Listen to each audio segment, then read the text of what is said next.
Over the past week, D.C. agencies and federal partners have been meeting to prepare for this summit, and the summit has been designated a national special security event, which means there is coordination across all levels to ensure the safety and security of the event.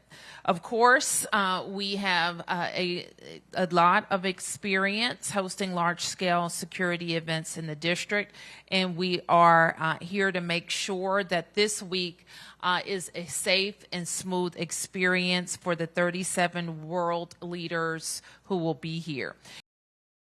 Let me put it simply. Next week is not going to be a regular week in D.C. We anticipate the summit will increase traffic throughout the city. The biggest impacts will be felt around 2 security perimeters in place around the Washington Convention Center and around Mellon Auditorium in the Federal Triangle. At this time, we are not tracking any credible threats to the events themselves.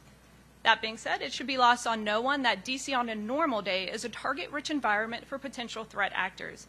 As such, we would like to remind the public to remain vigilant and report any suspicious activity to law enforcement. What's the most similar comparable event we've had in D.C. that they can kind of compare this to and to kind of get an understanding of what they should be ready for? Probably the best thing, at least in recent history, would be the African Leaders Summit in December of 2022. The main primary site for that summit was also the Washington Convention Center for that event, and there was an event at the White House as well. I think the footprint's going to be a little bigger. There's more people that have been invited to this, more dignitaries, but that's probably the closest parallel.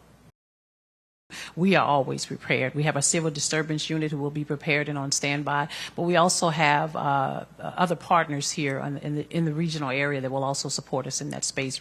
As we've talked about, the partners that are here today will also have a team available to support us in the event we find some increase in violent behavior. As I've stated to you earlier, we promote First Amendment activities and free speech, but we will not tolerate any violence.